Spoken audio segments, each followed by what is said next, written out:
वर्षा योग की स्थापना कहें या चातुर्मास की स्थापना कहें,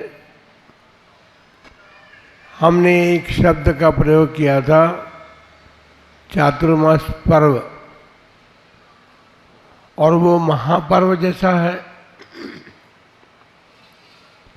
महापर्व इसलिए है कि उसमें अनेक प्रकार के पर्व आते हैं। अभी रक्षाबंधन पर्व आने वाला है,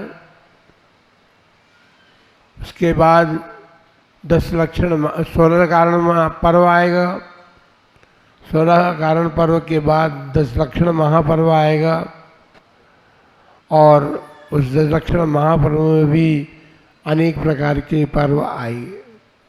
बंधुओं, पर्वों का आना अलग बात है,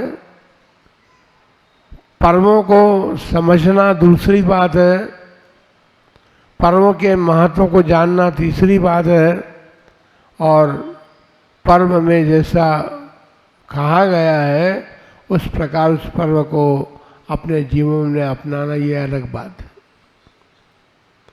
अभी आप सभी मनुष्य तो हैं ना? हाँ, सभी मनुष्य हैं ना?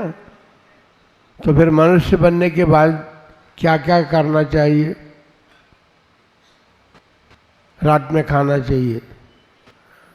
हम कल गए थे आहार करने, वहाँ के नौजवानों को रात्रि भोजन त्याग की बात कही थी महाराज जी ने। बड़ी मुश्किल से 1 महीने की शर्त लगा रहे, 1 महीने का त्याग करते हैं। हमको बड़ा आश्चर्य हुआ, हमको मन में आने लगा कि अपन गलत जगह आ गए, क्योंकि जहाँ पर गुरु की बात नहीं मानी जाए और आत्म कल्याण की बात नहीं मानी जाए, उस घर में क्या करे जाकर। बंधुओं, ऐसा एकांत नहीं है। नौजवान भले ही नहीं मान रहे थे बात, लेकिन वहाँ पर आहार देने वाले तो लोग थे मौजूद, और आहार देने वाले मौजूद थे, इसलिए उन्होंने धर्म की बात को समझा था, धर्म की बात अपनाई थी, और अपने जीवन में उन सब बातों का त्याग भी किया था, जिस कारण से साधुजन संघ के साधु सब आहार लेते हैं। बंधुओं, आज भी एक महापर्व तो नहीं, पर्व का दिन है आज, है ना? आज इधर सब लाल साड़ियाँ दिख रही हैं, और लाल साड़ियाँ भी अलग अलग प्रकार की दिखाई दे रही। सभी आज अक्षय दशमी पर्व मना रहे हैं, सुहाग दशमी पर्व मना रहे हैं, या सौभाग्य दशमी पर्व मना रहे हैं। अक्षय दशमी पर्व की बात तो अभी सुन रहे थे, वो तो राजा और रानी ने मुनिराज से उपदेश श्रवण करके अपना दुख दूर करने का उपाय प्राप्त किया था। किंतु श्रावक समाज जो है, हमने एक दिन कहा था, श्रावक समाज के 2 पक्ष हैं, लेकिन 2 पक्ष होते वे भी दोनों एक ही श्रावक कहलाते हैं, क्योंकि सभी श्रावक धर्म का परिपालन करते हैं। श्रावक धर्म का परिपालन करने, अभी आपने सुना कि जो अक्षय दशमी व्रत को करते हैं उनको भगवान की पूजन करना चाहिए, और आपको भाग्य है कि आपके नसिया में मूल नायक आदिनाथ भगवान है। तो आदिनाथ भगवान की पूजा करनी है उस व्रत को धारण करने वालों को। पर ये बात समझ लेना कि भगवान की पूजन जो है वो बिना अभिषेक के नहीं की जाती, अधूरापन है उसमें। बिना अभिषेक के जो पूजा की जाती है वो अधूरी पूजा होती है। आपके यहाँ बंद है, बंधन है, हम उसको तोड़ना भी नहीं चाहते, आप जानो आपका काम जाने। लेकिन जो बात है वो हम बता रहे हैं। श्रावक जो कहता है वो नहीं, शास्त्र जो कहते हैं उस बात को बता रहे हैं, क्योंकि अभिषेक पूजन का ही अंग है। और अभी आप देखो एक बात, आप सब हमारी पूजा और महाराज की पूजा करते हैं यहाँ पर, तो पहले आकर के पाद प्रक्षालन करते हैं ना, फिर पूजा करते हैं। तो क्या हुआ, वो पहले अभिषेक चाहे पाँव का करें, भगवान का मस्तक से किया जाता है, लेकिन मुनि महाराज का मस्तक से मत कर लेना, कभी ध्यान रखना। चरणों का प्रक्षालन करके फिर बाद में आप पूजा करते हैं, और वो पूजा आपका पाप दूर करती है और पुण्य की वृद्धि करती है। आज का पर्व जो है खासकर महिलाओं ने तो इसलिए किया है क्योंकि राजा और रानी ने तो इसलिए किया था कि उनके संतान नहीं थी। आपके यहाँ तो संतान भी है, लेकिन प्राय करके यहाँ पर अक्षय माता जी ने इसको अक्षय दशमी कहा है, और शास्त्र में अक्षय दशमी का व्रत कहा है। अक्षय दशमी का व्रत का मतलब क्या है? उसे सुहाग दशमी भी कहते हैं, सौभाग्य दशमी भी कहते हैं। तो महिलाओं के मन में रहता है कि हमारा सुहाग सुरक्षित रहना चाहिए, इसलिए ये व्रत करते हैं। सौभाग्य हमारा जगना चाहिए, उस सौभाग्य के जगने से हम मनुष्य जन्म प्राप्त किए हुए हैं, जैन धर्म प्राप्त किए हैं। तो यदि हमारा सौभाग्य कहें, सुहाग कहें, वो सुरक्षित रहता है, तो हम उसको भली प्रकार से धर्म का परिपालन आदि भी कर सकते हैं। हम आपसे एक प्रश्न करें कि आपने अपने सौभाग्य के लिए दशमी चुन ली। श्रावण शुक्ला दशमी के दिन व्रत उपवास करने से सौभाग्य की प्राप्ति होती है, सौभाग्य की रक्षा होती है। हम ये नहीं समझ पाए कि माता और पिता दोनों मिलकर के संतान को जन्म देते हैं, और संतान को जन्म देने के बाद उसकी रक्षा करना भी आपका कर्तव्य होता है। जब रक्षा करने का कर्तव्य होता है तो यह बता दें कि 12 महीने में कौन सी दशमी हम चुने जो आगे अपने बच्चों की रक्षा कर सके। हाँ, दशमी के दिन करेंगे।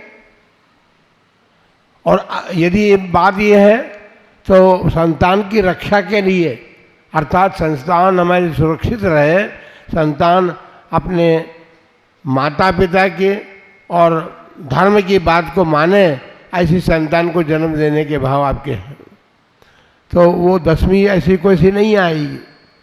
आपको संस्कार अपने जीवन को प्राप्त कराना पड़ेंगे, और अपने जीवन के संस्कारों को प्राप्त करके ही आप अपने बच्चों को में संस्कारित कर सकते हैं। हमने कई बार इन दिनों में देखा है, और हमने बच्चों को कहा कि भाई एक काम करो, आप भोजन करते समय मोबाइल मत देखा करो,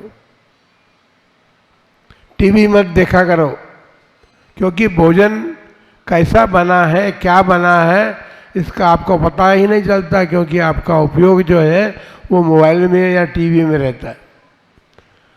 कोई भी बच्चा ऐसा नहीं मिला जो त्याग करने के लिए तैयार हो, क्योंकि सभी बच्चों ने ये कहा कि महाराज मेरी मम्मी भी देखती है, मेरे पापा भी देखते हैं। अब बताइए, मम्मी और पापा यदि देखते रहेंगे तो बच्चों को आप कैसे रोक सकेंगे?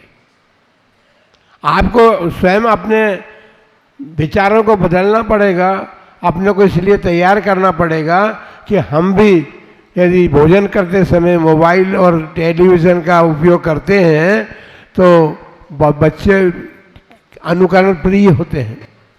उनके सामने उनके माता और पिता होते हैं, माता पिता और कुटुंबीजन होते हैं, बड़ा भाई भी होता है, तो सबका अनुकरण छोटे बच्चे करते हैं। और अनुकरण जब करते हैं तो जो आप करते हैं वो उस बात को वो भी अपना लेते हैं। अब आप सोचिए, कल एक कार्यक्रम यहाँ पर हुआ था अधिवक्ताओं का, और उसमें 7 बातें कही गई थी, 7 विषय रखे गए थे, और उसमें ये था कि हम अपने बच्चों को संस्कारित करने की बात थी, क्योंकि सारे परिवारजन जो हैं दुखी हैं। बच्चे छोटी अवस्था में हम उनको संस्कार देते नहीं, बड़े बड़े हो जाने पर हम उनके शादी और विवाह संबंध करने को चाहते हैं, वे आपकी बात नहीं मानते। आपने बचपन से ही उनको मोबाइल पकड़ाना शुरू कर दिया है, और जब आप सबको बुरी लग रही होगी बात, या आप चाहते होंगे कि हम तो ठीक कर रहे हैं लेकिन महाराज मना कर रहे हैं हमको, ऐसी बात तो नहीं है। आपने मोबाइल चलाना उनको बता दिया, मोबाइल पकड़ाया है, चलाना नहीं बताया आपने। लेकिन आजकल बड़े फॉरवर्ड संतान होने लगी है, आगे आगे बिल्कुल उनके कदम आगे आगे चलते हैं। उनके हाथ में आपने जब चीज़ दी तो उसके बटनों को दबा दबा के वो चलाना सीख जाता है, आपको बताने की ज़रूरत नहीं है। फिर जब महाराज के पास आते हैं तो महाराज ये बच्चा मानता नहीं है, ये 2 वर्ष का था जब इसे मोबाइल चलाना सीख गया ये, तो गलती किसकी थी? वो गलती आपकी थी या उस बच्चे की थी? 2 वर्ष का बच्चा अब जानने लगा है, लेकिन जब बच्चे होते हैं तो 5-5 वर्ष के बच्चे, क्योंकि स्कूलों में जब भर्ती किया जाता है अब तो 2-3 वर्ष का बच्चा होता है तो उसको LKG और लोअर KG और UKG में भेजना शुरू कर देते हैं आप, क्योंकि घर में आपको तकलीफ देता है वो, और उसको पालन पोषण करने में और उसको संस्कारित करने में आपको बहुत तकलीफ होती है। आपको बहुत सारा समय अपना भोग संबंधी उपयोग को बदल करके और उसमें लगाना पड़ता है। इसलिए आप उसको स्कूल में भेज देते हैं कि जो जाओ, स्कूल में जाएगा तो वहाँ अध्यापक उसको संभालेगा, कुछ भी करेगा। इतना जरूर है कि उस 2-3 वर्ष 3 वर्ष के बच्चे को, 4 वर्ष के बच्चे को आप स्वयं छोड़ने के लिए जाते हैं या स्कूल की बस आकर के उसको ले जाती है। कम से कम आप घर से बाहर निकल के बस तक छोड़ने के लिए तो जाते हैं उसको, यह बात तो पक्की है। और फिर जब उसके आप टाइम देखते हैं तो फिर स्कूल से बच्चे का आने का समय हो गया, तो उसको संभालने के लिए आप जाते हैं, जहाँ बस खड़ी होती है, जहाँ बस छोड़ती है, वहाँ तक आप जाते हैं और बच्चे को घर लेकर के आते हैं। ये सब तो करते हैं, लेकिन इसके साथ जो करना आवश्यक है उस बात को आप नहीं करते। बच्चे जब बड़े हो जाते हैं वे स्वेच्छापूर्वक अपने सब कार्य करने के लिए तैयार रहते हैं। यहाँ तक कि हमने कल कहा था, घर बसाया जाता है, ध्यान रखना, घर बसाया जाता है, मकान बनाया जाता है। किसी ने भी मकान को बसाया नहीं है, घर को अवश्य बसाया है। तो जब जन्म लिया है, मनुष्य जन्म प्राप्त किया है, जैन कुल प्राप्त किया है, तो घर तो सबके बसते हैं। मकान तो आपके बाप दादाओं ने बना रखे, वो भी चल रहे हैं अभी, कोई बात नहीं। मकान फिर नए मकान बनाते हैं या फिर उनको तोड़ करके नयापन करते हैं, अथवा उसके भीतर क्या बोलते हैं उसको नाना प्रकार के उपकरणों को सजा करके उस मकान को सजाते हैं। तो सजाने का कार्य आप करते हैं या नया मकान बनाते हैं, लेकिन बच्चों को बसाना है, उनका भी घर बसेगा, वे भी घर बनाएंगे, घर बसाएंगे। और जब घर बसाएंगे तो हमें ये बात ध्यान देनी चाहिए कि जैसा हमारे माता पिता और हमारे दादा दादी ने हमें संस्कार दिए थे और उनके संस्कार के अनुरूप ही हमने उनके इच्छा के अनुकूल, उसके प्रतिकूल हमने कोई कार्य नहीं किया, तो हमारे बालक भी, आपकी इच्छा तो होती है ना कि आपकी संतान भी आपके अनुकूल चले, लेकिन सबके पास एक उत्तर, महाराज अब बच्चे सुनते नहीं हैं। बड़े बड़े हो गए इसलिए अब सुनते नहीं हैं। बड़े बड़े हो गए इतनी बात नहीं है, पढ़े लिखे गए इसलिए भी नहीं सुनते। अब ये जमाना बदल गया, जमाना बदल गया। पर लेकिन जो आपके वृद्ध दादा दादी हैं या माता पिता हैं उसमें तो बदलाव बहुत अधिक नहीं आया है जैसा आपके बच्चे बदल देंगे। तो बंधुओं, ये समझने की बात है कि हमें धर्म की रक्षा भी करनी है, मंदिरों की रक्षा भी करनी है, तीर्थों की रक्षा भी करनी है। रक्षा का बहुत सारा कार्य हमें दिया है या हमें करने के लिए प्राप्त हुआ है, उन सब कार्यों को करना। लेकिन इसके साथ साथ आज जो व्रत महिलाएं कर रही हैं पुरुषों को भी करना चाहिए, ऐसा माता जी बता रही थी। क्योंकि महाराज के पास वो गए थे राजा रानी, तो यही तो कहा गया था कि दोनों को करना है, तो दोनों को व्रत करना चाहिए। आपको भी तो रक्षा करनी है अपनी, तो आप दोनों मिल करके करेंगे तो ज़्यादा अच्छा रहेगा। लेकिन ये इस व्रत को केवल महिलाओं ने बना लिया, सुहाग दशमी बना लिया। हमारे इधर ये अक्षय दशमी तो शास्त्र में वर्णन आया है, लेकिन सुहाग दशमी का व्रत करती हैं महिलाएं आज के दिन। तो इसलिए उसमें अभिप्राय क्या है, अक्षय दशमी यदि ये करें तो बहुत सारी बातें हैं, उसमें अनेक प्रकार की बातें हैं जिनको अक्षय रखना है। तो हम तो एक बात कहेंगे कि अपने बच्चों के संस्कार भी आपको अक्षय रखने हैं। उन अक्षय, आज अक्षय दशमी का दिन है तो सभी लोग अपने मन में ये संकल्प ले लें कि अक्षय दशमी के दिन हम ये भी व्रत करेंगे कि हम अपने बच्चों का संस्कार कैसे करें, उनको कैसे संस्कारित करें। इन बातों को भी आपको ध्यान देना है। केवल मात्र अपने लिए ये व्रत नहीं करना है, आपको तो धर्म के लिए करना है, संस्कृति की रक्षा के लिए करना है। संस्कृति आ गई, जब आप अपनी संस्कृति बच्चों में ठीक प्रकार से डालेंगे तो संस्कृति की रक्षा होती रहेगी और उन्हीं से आगे की संतति भी चलनी है। उस पुण्य के फलस्वरूप ऐसी संतान प्राप्त करें, ऐसे कुटुंबीजन प्राप्त करें जिसके माध्यम से आपके यहाँ धर्म की परंपरा चलती रहे। और धर्म की परंपरा जब चलती रहेगी तो सब सुख ही सुख दिखेगा, मंगल ही मंगल होगा। आप सबका मंगल हो, आप सब सुखी हो। इन्हीं मंगल भावनाओं के साथ जब आदिनाथ भगवान की